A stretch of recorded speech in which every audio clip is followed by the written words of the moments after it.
بسم اللہ الرحمن الرحیم۔ السلام علیکم ناظرین۔ ایک نوجوان تھا جو ایک رات میں کئی لڑکیوں سے گناہ کیا کرتا تھا۔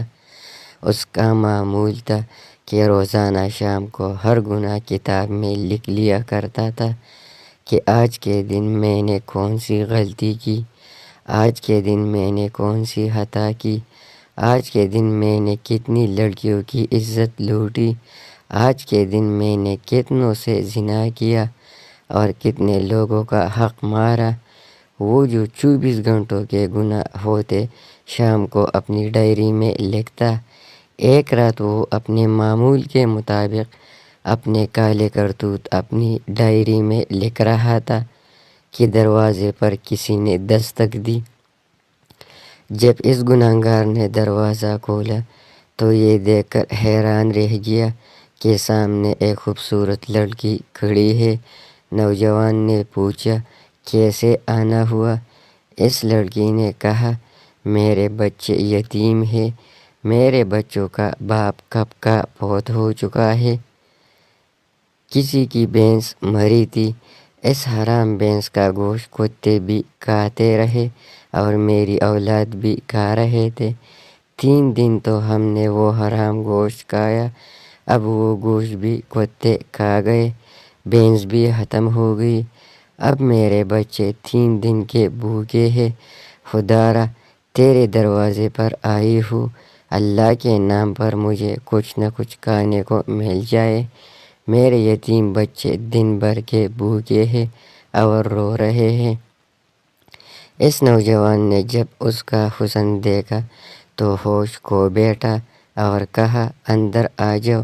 جب یہ لڑکی گھر کے اندر آئی تو اس نوجوان نے پیچھے سے دروازہ بند کر کے کنڈی لگا لی۔ لڑکی سمجھ گئی کہ اس بدنیت کی نیت خراب ہو گئی۔ اب اس نوجوان نے کہا کہ اے لڑکی، میں تیری ہر ضرورت پوری کرنے کو تیار ہوں، تجھے کھانا، پیسے، راشن دینے کو تیار ہوں، لیکن میری ایک شرط ہے، اور وہ شرط یہ ہے کہ میری خواہش پوری کرنے پڑے گی۔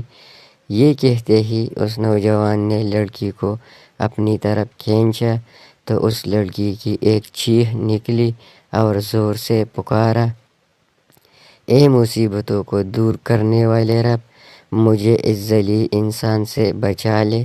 اے بلاؤں کو دور کرنے والے رب، مجھے اس ذلیل انسان سے بچا لے۔ اے میرے عزت کے محافظ، میرے رب، میری عزت کو بچا۔ اس لڑکی نے کہا، اے نادان نوجوان، تو مجھے موت سے غافل نظر آ رہا ہے، کیا تو نہیں جانتا ہے کہ تجھ سے بہت بڑے طاقتوروں کو موت کے گھاٹ اتار دیا ہے، ان کو سوائے کفن کے کچھ بھی نصیب نہیں ہوا، جو انہوں نے بڑے گھر آباد کیے تھے اور وہ خالی کے خالی رہ گئے۔ اے نادان، یہ حشر صرف انہی کا نہیں ہوا، وہ دن آنے والا ہے، تیرا بھی یہی حشر ہونے والا ہے۔ اے شیطان کی چال میں پھنسنے والے نوجوان، اپنی آنکھیں کھول، قیامت کے دن اپنے رب کو کیا منہ دکھائے گا۔ اس گنہگار نوجوان نے جب اس لڑکی کی فریاد سنی تو تڑپ اٹھا اور کہنے لگا، اے لڑکی، ابھی تو نے گناہ کیا ہی نہیں، تو اتنی ڈر رہی ہے، میں نے جو ساری زندگی گناہوں میں گزاری ہے، مجھے تو تجھ سے زیادہ ڈرنا چاہیے۔ بس یہ کہتے ہی اس کے دل میں رحم آیا، اس لڑکی پر ترس آیا اور اسے چھوڑ دیا، کھانے پینے کا سامان دیا اور رخصت کرتے ہوئے کہا کہ اپنے یتیم بچوں سے کہنا کہ میرے حق میں دعا کرے، آج سے میں پکا توبہ کر رہا ہوں، دعا کرنا، اللہ میری توبہ قبول فرمائے۔ اس لڑکی نے جاتے ہوئے نوجوان کو 3 دعائیں دی، کہا، اے نوجوان، اللہ تیرے تمام گناہوں کو مٹا دے، اللہ تیرے ساتھ صلح کر لے، اور جب تو مرے تو اللہ کا ہو کے مرے۔ یہ 3 دعائیں دیتے ہوئے وہ لڑکی وہاں سے چلی گئی۔ جب وہ چلی گئی تو نوجوان نے دوبارہ گناہ والی ڈائری کھول لی۔ کہ ابھی جو میں نے گناہ کیا ہے وہ بھی لکھوں۔ جیسے ہی اس نے ڈائری کا پہلا صفحہ کھولا تو اس کے اوپر کچھ بھی نہیں لکھا ہوا تھا، تمام کے تمام گناہ مٹ گئے تھے۔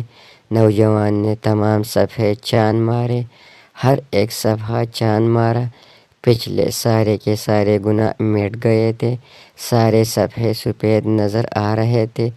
غائب سے ایک آواز آئی، اے نوجوان، اللہ نے ایک عورت کے ہاتھوں تیرے ساتھ صلح کر لی۔ ایک تو اللہ نے تجھے توبہ کرنے کی توفیق دی ہے، دوسری دعا اللہ نے تیرے ساتھ صلح کی ہے، اور تیسری دعا جب تو مرے گا تو اللہ کا ہو کے مرے گا۔ لکھنے والے لکھتے ہیں، جب یہ نوجوان مرا تو اللہ کا ولی بن کر مرا تھا، ساری عمر نمازیں پڑھنے میں گزار دی، ساری عمر قرآن پڑھنے میں گزار دی، اور ساری زندگی اللہ اللہ کرنے میں گزار دی۔ اللہ کو اس طرح راضی کیا کہ جب مرا تھا تو اللہ کا ولی بن کر مرا تھا۔ اللہ ہمیں بھی ان تینوں کی توفیق عطا فرمائے، آمین۔